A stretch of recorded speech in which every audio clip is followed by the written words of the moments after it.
Hello everyone, my name is Aparna. Today we are going to continue with our chapter. We have started rights, chapter number 12. Now let's start. We have completed till here. We have seen the right to information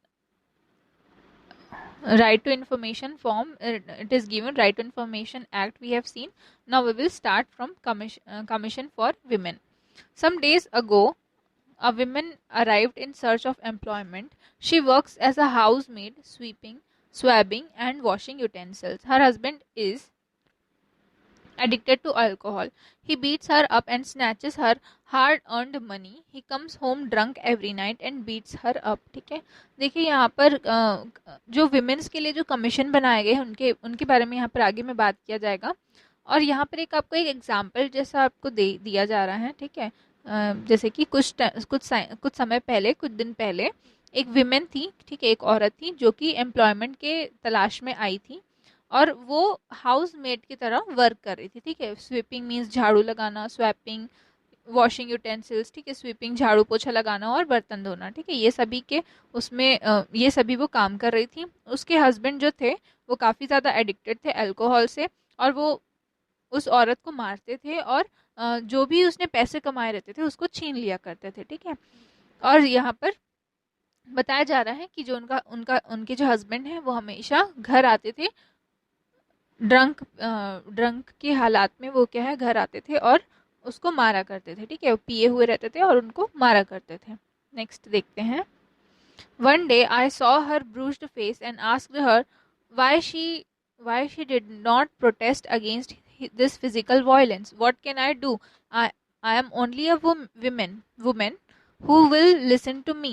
She responded in a defeated manner. ठीक है, एक दिन जिसके घर में वो काम कर रही थी उसने जब देखा कि उसके हाथ पैर में चोट लगी हुई है तो उसने पूछा कि तुम क्यों ऐसा फिजिकल वायलेंस जो है, ये मारपीट को तुम क्यों सहन करती हो, उसके अगेंस्ट में तुम प्रोटेस्ट क्यों नहीं करती. उसके जवाब में उसका जवाब उस औरत ने दिया और कहा कि मैं क्या कर सकती हूँ, मैं तो सिर्फ एक औरत हूँ, कौन मेरी बात को सुनेगा. ठीक है, there are many women like her who face such hardships but hesitate to seek justice in the Women's Police Station, Court or Human Rights Commission. This is why a commission for women has been set up at the central and state levels. The commission undertakes initiatives and organizes programs in different places to generate awareness among women and women about their rights and the laws passed for their security. ठीक है, अब देखिए यहाँ पर क्या हो रहा है. यहाँ पर ऐसी ही, ठीक है, जिस तरीके से आपको यहाँ पे एक छोटा सा एग्जांपल दिया है उसी तरीके से बहुत सारी ऐसी औरतें हैं जो कि बहुत ही ज़्यादा डिफ़िकल्टी फेस करती हैं और अपने आप को, ठीक है, अपने आप को मीन्स वो जस्टिस के लिए पुलिस स्टेशन भी नहीं जाती, कोर्ट भी नहीं जा सकती हैं, ह्यूमन राइट्स कमीशन में भी नहीं जाती हैं. ठीक है, इसीलिए यहाँ पर एक कमीशन जो है वीमेन के लिए सेटअप किया गया है सेंट्रल लेवल और स्टेट लेवल में. इस कमीशन पे और मीन्स प्रोग्राम्स ऑर्गेनाइज किए जाते हैं अलग अलग जगह पर ताकि विमेंस को अवेयरनेस, विमेन को क्या करवाया जाए, यहाँ पर उस चीज़ के बारे में जानकारी दी जाए, उनके प्रति उनको अवेयर किया जाए, अपने हक के प्रति अवेयर करने के लिए, उनके राइट हो गए और जो लॉस पास हुए हैं उनके सिक्योरिटी के लिए, उन सभी के बारे में जानकारी देने के लिए ये कमीशन जो है वो सेटअप किया गया है. A woman teacher once participated in one of the programs organized by the commission in a school.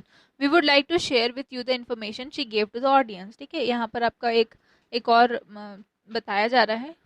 ठीक है, यहाँ पर देखिए एक विमेन टीचर थी जिसने एक बार किसी एक प्रोग्राम में पार्टिसिपेट किया था, ऑर्गेनाइज किया था और उन्होंने कुछ इन्फॉर्मेशन जो है वो ऑडियंस को दी थी. वो यहाँ पर आपको बताया जा रहा है. The Commission for Women has been set up to improve the social and economic status of women and advise the government on women's welfare. It works to give women constitutional and legal protection, investigate cases of bonded women, and make women self-confident and independent. The National Commission for Women works to abolish child marriage, ensure financial assistance to abandoned, widowed, or divorced women, prevent female feticide, and uplift minority and backward caste women. It also works to create awareness among women to fight against exploitation and injustice. देखिए, ये जो commission है जो कि women के लिए बनाया गया है, वो उनके सोशल और इकोनॉमिक स्टेटस को इम्प्रूव करने के लिए बनाया गया है। और गवर्नमेंट को ये विमेन्स के वेलफेयर के लिए एडवाइस देने के लिए भी बनाया गया है। ठीक है, ये जो कमीशन है वो विमेन को कॉन्स्टिट्यूशनल और लीगल प्रोटेक्शन देता है। ठीक है, कॉन्स्टिट्यूशनल और लीगल प्रोटेक्शन देता है, इन्वेस्टिगेट करता है, मींस विमेन्स के बारे में इन्वेस्टिगेट करता है, उनके सेल्फ कॉन्फिडेंस को बढ़ाता है, इंडिपेंडेंसी को बढ़ाता है। ये जो कमीशन है वो उसमें आपका जो चाइल्ड मैरिज है वो अबॉलिश होता है। ठीक है, चाइल्ड मैरिज को अबॉलिश करने के लिए ये कमीशन जो है वो वर्क करता है। फाइनेंशियल असिस्टेंस देता है जो कि अबंडेंट है, मींस जिनको जो कि अपनी फैमिली से क्या है नहीं रहते, फैमिली के साथ नहीं रहते, अबंडेंट है, अकेले रहते हैं, विडोड हैं या फिर डिवोर्स्ड वुमेन है, उनके लिए फाइनेंशियल असिस्टेंस देने का काम करता है। साथ में जो फीमेल फीटिसाइड को प्रिवेंट करने का, मींस यहाँ पर जो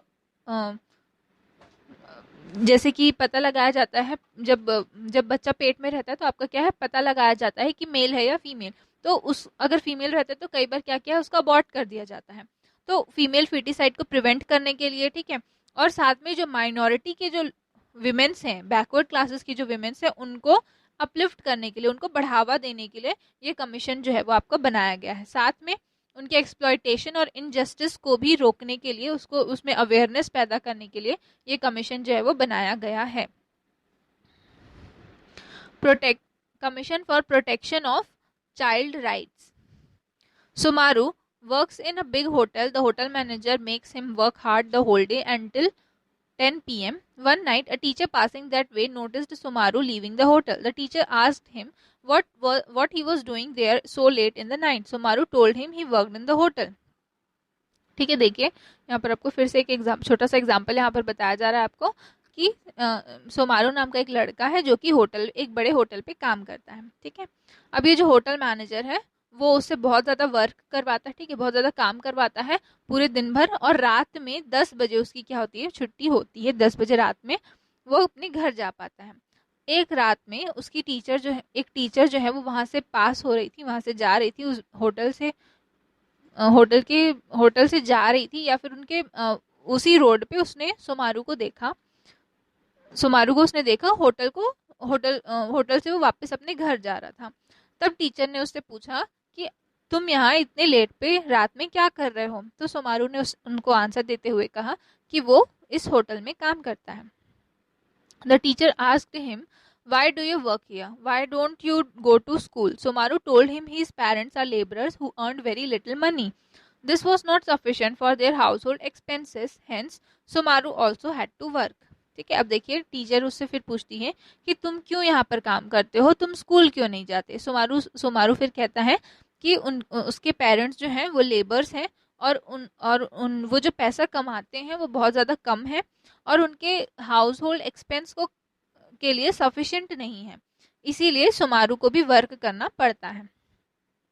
In our society and across the world, the resources we need to earn a livelihood, such as water, forest, land, mines, and industries, are not divided equally among the people.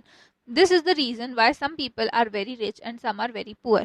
The poor do not have enough money or work to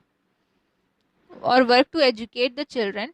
Poor children like Somaru work at an age which they should be studying in school, so they remain illiterate. ठीक है, अब देखिए यहाँ पर क्या होता है हमारी सोसाइटी में, या फिर पूरे वर्ल्ड की यहाँ पर बात की गई है। जो भी रिसोर्सेस हैं हमारी लाइफ को चलाने के लिए, ठीक है, जैसे कि आपका क्या है, जो भी रिसोर्सेस है हमारी लाइवलीहुड को चलाने के लिए, वो सभी में अलग अलग तरीके से डिवाइड हुआ गया है, सभी में इक्वली नहीं बटा है, जिसके वजह से कुछ लोग क्या है पुअर हैं और कुछ लोग जो है वो बहुत ज़्यादा रिच हैं। ठीक है, जो पुअर लोग हैं, जो कि गरीब हैं, उनके पास में इतने पैसे नहीं होते कि वो अपने बच्चों को क्या करवा पाए, एजुकेट करवा पाए। ठीक है, पढ़ाई करवा पाए उनकी। जैसे कि आपका यहाँ पर सोमारू का नाम दिया गया है। ठीक है, सोमारू जैसे कि सोमारू है, तो वो क्या करते हैं, जो ऐसे बच्चे क्या करते हैं, जिस वक्त पे उनको पढ़ना चाहिए वो उस वक्त पे काम करते हैं, और इस वजह से वो क्या रहते हैं, अनपढ़ रह जाते हैं, इलिटरेट रह जाते हैं। Children below the age of 14 years who work are called child labor. Children of that age have many needs. If these needs are not fulfilled, their physical and mental development is affected. Keeping this in mind, all countries at the international level set up commissions for the protection of child rights. The consensus on child rights among these countries was that these rights should be respected and protected even in the most distressing situations as such as war. ठीक है, अब देखिए यहाँ पर क्या बताया जा रहा है आपको। जो बच्चे हैं, ठीक है, जो बच्चे चिल्ड्रन हैं, जो जिनकी एज जो है 14 ईयर्स से कम है और वो अगर वर्क करते हैं तो उनको चाइल्ड लेबर कहा जाता है। ठीक है, इस एज के जो लेबर है, इस एज में जो बच्चे रहते हैं उनको बहुत सारी उनकी नीड्स रहती हैं, जैसे कि उनको उनकी जो फिजिकल नीड और मेंटल डेवलपमेंट उसी वक्त पे होता है। तो उनका जो फिजिकल डेवलपमेंट है और साथ में मेंटल डेवलपमेंट है वो उसी एज पे होता है। तो काम करने की वजह से उनका ये जो डेवलपमेंट है वो बहुत ज़्यादा अफेक्ट होता है।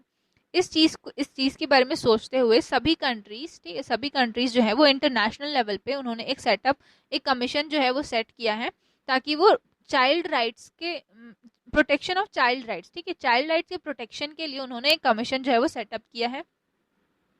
ये जो चाइल्ड राइट्स है जो सारी कंट्रीज में उनको क्या है, सभी को, ठीक है, सभी कंट्रीज को ये चाइल्ड राइट्स को क्या करना, रेस्पेक्ट करना है और प्रोटेक्ट करना है, चाहे वो कोई भी सिचुएशन हो। अगर वॉर भी सिचुएशन में आ जाता है तो तो ये जो चाइल्ड राइट्स है उनको यहाँ पर प्रोटेक्ट करना जरूरी है। ठीक है, नेक्स्ट देखिए, India to set up the national commission for protection of child rights while the states have set up state commissions. The mandate of these commissions is to prevent all violations of child rights, whether by social institutions or by the state. Their special focus is on the child abuse, child trafficking, child labor, as well as the health and education of children. They prepare status reports on child rights from time to time. They also advise to give instructions to all concerned institutions. ठीक है, देखिए India ने भी national commission for protection of child rights का setup किया है, ठीक है, बनाया है, एक स्टेट लेवल पे और एक सेंट्रल लेवल पे।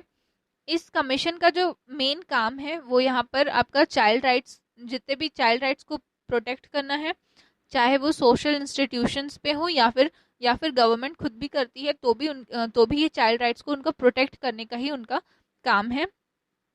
इनका जो सबसे ज़्यादा स्पेशल फोकस है वो child abuse, child trafficking, child labour पे है, साथ में बच्चों के हेल्थ और एजुकेशन में भी ये अपना फोकस जो है वो देते हैं। ठीक है, हर जो कमीशन है वो हर साल बोला जा सकता है, ठीक है, टाइम टू टाइम पे, हर साल में, हर कुछ साल के बाद में या फिर टाइम टू टाइम पे एक स्टेटस रिपोर्ट जो है वो प्रेजेंट करती है और साथ में एडवाइस करती है और इंस्ट्रक्शंस देती है सारे जो भी इंस्टीट्यूशन है जो इस चीज़ से रिलेट करते हैं।